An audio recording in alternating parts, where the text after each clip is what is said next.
BRS party అధికారంలో ఉన్నప్పుడు మాకు ఉద్యోగాలు రాలేదు అనేసి చెప్పి కాంగ్రెస్ ప్రభుత్వాన్ని ఎన్నుకోవడం జరిగింది. మరి కాంగ్రెస్ ప్రభుత్వం అధికారంలోకి వచ్చిన తర్వాత 2 లక్షల ఉద్యోగాలు ఇస్తామనేసి చెప్పింది. మరి ఇప్పటివరకు ఒక్క ఉద్యోగం కూడా రిలీజ్ చేయని పరిస్థితి. ఇటు రేవంత్ రెడ్డి గారిని చూస్తే మాత్రం 70,000 ఉద్యోగాలు నేను ఆల్రెడీ రిలీజ్ చేశాను అనేసి చెప్తున్నారు. మరి దీన్ని ఎలా చూడాలి అంటారు? ఇప్పుడు రేవంత్ రెడ్డి ప్రభుత్వం ఎట్లా ఉన్నదంటే అది ఓడదాడినాక ఓడమల్లన్న అన్నట్టు అదొక శాస్త్రం ఉంటుంది. ఎందుకంటే ఆయన అధికారంలోకి రానికి 420 హామీలు ఇచ్చాడు, మన అందరికీ తెలిసిందే. ఆ హామీలలో ఏ ఒక్క హామీ ఇప్పటికీ నెరవేరలే, ఒక బస్సు తప్ప.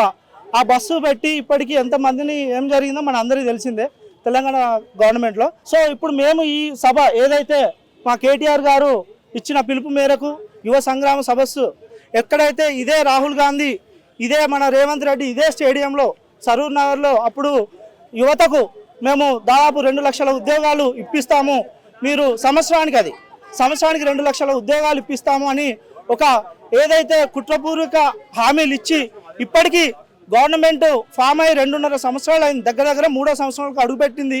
అయినా కూడా ఇంతవరకు తను గత ప్రభుత్వం ఏదైతే కేసీఆర్ ప్రభుత్వం ఉన్నప్పుడు బీఆర్ఎస్ ప్రభుత్వం ఉన్నప్పుడు ఏదైతే ఉద్యోగాల కల్పనలో చేశారో అవే ఉద్యోగాలు ఇచ్చుకుంటూ అవే నోటిఫికేషన్లను ఉద్యోగాలు ఇచ్చుకుంటూ ఇప్పటికీ నేనే ఇచ్చినన్న ఒక సంధానంలో ఈ రేవంత్ రెడ్డి ప్రభుత్వం నడుస్తుందని మన అందరికీ విదితమే. అయితే మేము ఈ సభ ద్వారా ప్రతి ఒక్కరికి యువకులకు ఏదైతే నిరుద్యోగ యువకులకు మేము ఒకటే నినాదం, మీరు అప్పుడు ఏదైతే ఈ సరూర్ నగర్ సభలో మీరు ఏదైతే హామీలు ఇచ్చారో యువతకు అవి వెంటనే అమలు చేయాలి, అమలు చేసి యువతను కాపాడాలి. ఎందుకంటే మీ ప్రభుత్వం రానికి దాదాపు యువత ప్రబోధాలు పలికి మీరు యువతను తప్పుదారి పట్టించి యువతతో ఓట్లు వేయించుకొని మీరు గద్దెనెక్కారు. తస్మాత్ జాగ్రత్త రేవంత్ రెడ్డి గారు, వచ్చేది మళ్ళీ బీఆర్ఎస్ ప్రభుత్వం అని గుర్తుపెట్టుకొని ఇప్పుడు ప్రతి ఒక్కరు ఎక్కడైతే మన బీఆర్ఎస్ ప్రభుత్వంలో ఏమైతే హామీలు ఇచ్చారో ఇవన్నీ హామీలు కూడా నెరవేర్చారు కేసీఆర్ గారు. కానీ ఇప్పుడు మీరు ఇచ్చిన హామీలనే మేము ఏదైతే 6 గ్యారంటీలు అయితేనేమి 420 హామీలు ఇచ్చారు, మీరు ఆ హామీలలో ఏ ఒక్కటి నెరవేర్చబోగా మన తెలంగాణ అనేది దాదాపు మన దేశంలోనే ప్రథమంగా తీసుకొచ్చిన ఘనత మన కేసీఆర్ గారు. సో ఇప్పటికైనా జాగ్రత్తగా ఉండి ఒక గవర్నమెంట్ ఫామ్ చేసుకొని మీరు యువతకైతేనేమి రైతులకైతేనేమి ఏదైనా కూడా కొంచెము అందరికీ సమన్వయం చేసి చేయగలరని ఈ సందేశం మేము ఇవ్వగలుగుతున్నామా. Thank you very much. Congress ప్రభుత్వం అధికారంలోకి వచ్చిన తర్వాత ఫీజు రియంబర్స్మెంట్ ఇస్తాము, కొన్ని పథకాలు ఇస్తాము అనేసి చెప్పడం జరిగింది. ఇప్పటివరకు ఫీజు రియంబర్స్మెంట్ మొత్తం తీసేయడం జరిగింది. విద్యార్థులను మరి చదువుకోకుండా చేస్తున్న పరిస్థితి, నిరుద్యోగులు కూడా రోడ్ల మీదకి వచ్చి ధర్నాలు చేస్తున్నారు. మరి ఉద్యోగాలు కావాలనేసి ఎందుకు ఇట్లా కాంగ్రెస్ ప్రభుత్వం ఇట్లా చేస్తుంది అనేసి అంటారు. ఈరోజు ప్రభుత్వం ఏర్పడి 3 సంవత్సరాలు గడుస్తున్నా కానీ ఇప్పటికీ రేవంత్ రెడ్డి గారి ప్రభుత్వం ఉద్యోగ నోటిఫికేషన్ పేరుతో జాబ్ క్యాలెండర్ రిలీజ్ చేసింది. ఏ ఒక్క డిపార్ట్మెంట్లో ఎన్ని ఉద్యోగాలు ఉన్నాయనేది కనీసం చెప్పకుండా ఈరోజు జాబ్ క్యాలెండర్ రిలీజ్ చేసింది. ఆ జాబ్ క్యాలెండర్ ఇప్పటికీ జాడ లేకుండా పోయింది. మరి సంవత్సరానికి 2 లక్షల ఉద్యోగాలు ఇస్తామని హామీ ఇచ్చిండు.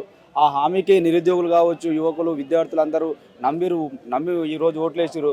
మరి సంవత్సరానికి 2 లక్షల ఉద్యోగాలు ఇస్తామని చెప్పి కూడా 3 సంవత్సరాల దగ్గరకు వస్తున్నా కానీ ఇప్పటికీ కనీసం 10,000 కూడా ఉద్యోగ నోటిఫికేషన్ లేకపోవడం ఇది చాలా దుర్మార్గం అని తెలియజేస్తా ఉన్నా.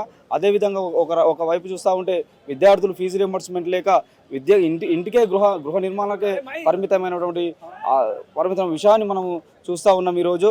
అదేవిధంగా విద్యను బోధించే అధ్యాపకులు కూడా ఈనాడు రోడ్లకి ధర్నాలు చేసే స్థితి వచ్చిందంటే ఈనాడు అంత దుర్మార్గమైన ఈ పాలన, కాంగ్రెస్ పాలన అంతం చేయడానికనే మేము ఈ యొక్క సంగ్రామ సభను ఏర్పాటు చేసుకుని ఇక్కడ రావడం జరిగింది. మరి నిరుద్యోగులకు 2 లక్షల ఉద్యోగాలు అలాగే రోడ్ల మీదకి వచ్చి ధర్నాలు చేస్తున్నారు. మరి నెక్స్ట్ ఎలక్షన్స్లో కూడా కాంగ్రెస్ ప్రభుత్వం అధికారంలోకి వస్తుంది అనేసి చెప్తున్నారు. మరి రేవంత్ రెడ్డి గారు దీన్ని ఎట్లా చూడాలి? చీల్చి చిన్నాడుతాం. మళ్ళీ ఇంకోసారి రేవంత్ రెడ్డి అట్లాంటి మాటలు మాట్లాడితే తప్పకుండా మేము నిరుద్యోగులుగా చెప్తా ఉన్నాం. ఆయనకు మళ్ళీ సీఎం కాదు, ఉన్న ఇంకా 2 సంవత్సరాలు ఆ పదవి ఉంటుందా ఊడ్చిపోతుందో కూడా ఆలోచన చేసుకోవాల్సినటువంటి అవసరం ఉంది రేవంత్ రెడ్డి అని కూడా నేను తెలియజేస్తా ఉన్నా.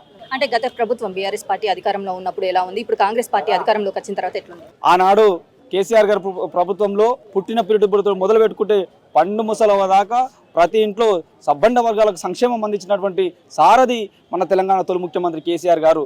ఈనాడు రేవంత్ రెడ్డి గారి హయాంలో ఏ ఒక్క హామీ రైతులు కావచ్చు, నిరుద్యోగులు కావచ్చు, విద్యార్థులు కావచ్చు, మరి అదేవిధంగా ఇలా చూసుకుంటూ పోతే ప్రతి ఒక్క సబ్బండ వర్గాలు ఈరోజు రోడ్లకి ధర్నాలు చేసే స్థితికి వస్తుందంటే ఈరోజు రైతులకు రైతు బంధు లేదు, రైతు బీమా లేదు, రైతులు కూడా రోడ్లకి ఆనాడు కేసీఆర్ గారు ఈ రైతును రాజుగా తయారు చేసిండు.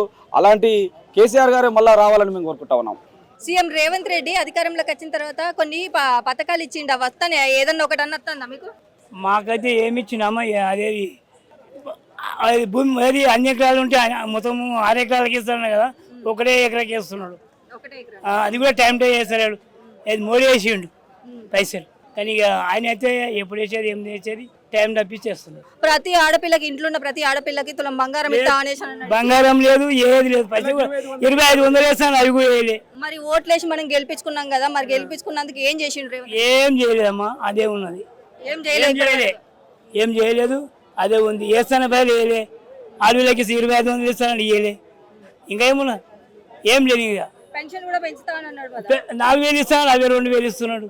అవి కూడా ఈ నెల ఆ నెల అనుకుంటే అయిపోతుంది. ఇంకెప్పుడు ఇస్తారు? చచ్చిపోయినాక ఇస్తారా మేము? అంతే కదమ్మా.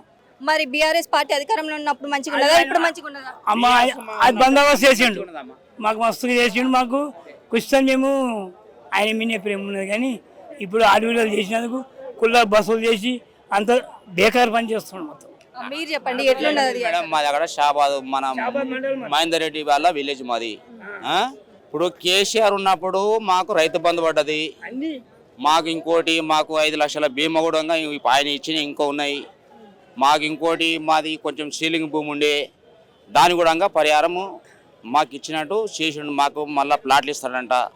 ఇప్పుడు మా కేసీఆర్ సార్ ఉంటే మేము ఇట్లా ఈ స్థాయిలో ఉన్నాము. ఈయన ఉన్నాయని ఇప్పుడు ఎవరు రేవంత్ రెడ్డి అయితే ఏమి చేయలేదు, ఏడేసిన గొంగడ అన్నీ ఉన్నది. పంటలు పండాలంటే బాగలేదు. ఫస్ట్ ప్లస్ పాయింట్ ఇది. ఇది ఫస్ట్ ఈయన పరిపాలనే బాగలేదు. ఒక సైకో లేక మాట్లాడతాడు. అదే రక్తం చల్లితే పంటలు పండుతాయి. ఆ విషయం ఎవరు మాట్లాడతారు? ఒక సీఎం హోదా మనిషి మాట్లాడే వ్యక్తి అట్లా కాదు, సైకో. 5 నిమిషాలకి ఏం మాట్లాడతారో ఆయనకు అర్థం కాదు. ఆయన లైవ్ చూడాలంటేనే మాకు రిస్క్, మేము చూడము. మాకు కేసీఆర్ సార్ ఉన్నప్పుడే మాకు చాలా మంచిగా ఉండేది. ఇప్పుడు మన కేటీఆర్ సార్ ఈయనే ఉన్నాడు కదా, మా షాబాద్ అంటే చాలా ఇష్టం ఆయనకు. మాదైతే చెవులకు కాంటెస్ట్కి వస్తుంది. మళ్ళీ మరి బీఆర్ఎస్ పార్టీ అధికారంలోకి వస్తుందా? వస్తుంది, ఖచ్చితంగా వస్తుందమ్మా. మరి రేవంత్ రెడ్డి నేను మళ్ళీ వస్తా అనేసి అంటాడు కదా. అదే కదా సైకో మాటలు అవన్నీ. ఏమొస్తాడు, ఏం చేస్తున్నాడు? ఆయన వచ్చింది ఏం చేస్తున్నాడు? ఇప్పుడు కేసీఆర్ సార్ చేసిన పనులే అవుతున్నాయి. ఆయన సిసి రోడ్లు వేయించి ఆయన ఒకటి ఏంటంటే మా షాబాద్ మా చెవుల కాన్షియస్ లా ఒకటి గరీబ్ వాళ్ళం, మేము గరీబ్ వాళ్ళము, మాకు ఇల్లు వేయలేదు అంతేగాని అల్లు ఇచ్చిండు అమ్మ. కేసీఆర్ సార్ ఉన్నాడు, కేటీఆర్ సార్ కూడా మా షాబాద్ అంటే చాలా ఇష్టం ఆయనకు. మరి రేవంత్ రెడ్డి ఇప్పుడు హైదరాబాద్ పెట్టి ఇళ్ళని కూలుతాడు కదా. అదే కదమ్మా, మొత్తం కట్టుకున్న ఇళ్ళని. ఇప్పుడు హైదరాబాద్ లో ఇప్పుడు ఒక్కరు లేరు. మన ఆంధ్ర కాదు, మన తెలంగాణ కాదు, ఎక్కడెక్కడ రాజ్యాలకి వెళ్ళి వచ్చి మన హైదరాబాద్ ప్యాక్ అయిపోతారు. హైదరాబాద్ ఎందుకు పెట్టిండు ఆయన?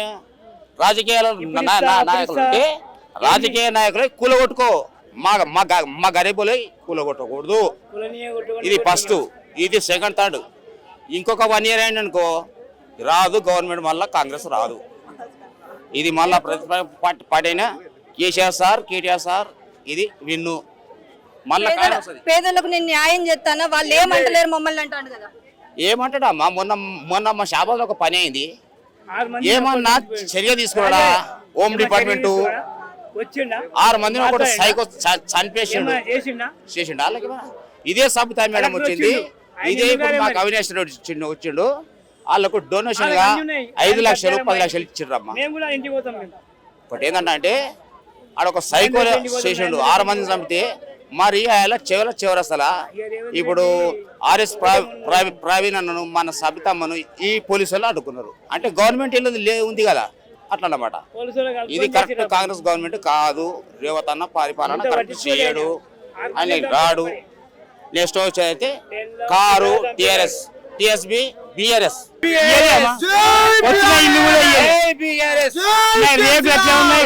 కాయిదం కప్పుకున్నామా, రేకులు అట్లే ఉన్నాయి.